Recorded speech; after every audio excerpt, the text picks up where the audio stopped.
दरम्यान उपमुख्यमंत्री अजित पवार माध्यम प्रतिनिधींवर संतापले। मी एका पक्षाचा राष्ट्रीय अध्यक्ष आहे, कुठेही बाईट देणार नाही असं अजित पवार म्हणाले।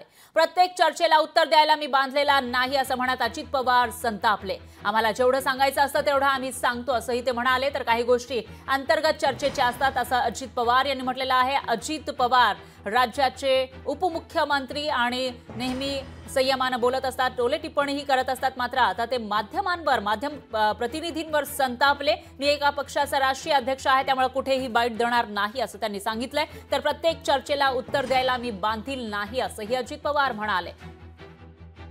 बैठकीत प्रत्येक गोष्ट काही तुम्हाला सांगितली पाहिजे असं काही नाही। आम्हाला जेवढ्या गोष्टी प्रेस कॉन्फरन्स घेऊन सांगायच्या तेवढं आम्ही सांगतो आणि ते आमचं कर्तव्य। परंतु ज्या गोष्टी आम्हाला प्रेसला सांगून त्या पार सगळीकडं त्याच्या हे माहिती द्यायचं काही कारण नाही, कारण काही गोष्टी अशा असतात की त्या आमच्या अंतर्गत चर्चा असते। कर्जतवरनं पुन्हा बारामतीवरनं नेमकं काय हे कोणी सांगितलं? चर्चा तुम्ही काही पण चर्चा करणार, त्याला प्रत्येकाला उत्तर देणं काही बांधील आहे काय? लोकशाही मराठी ऐका, पहा, जागरूक रहा।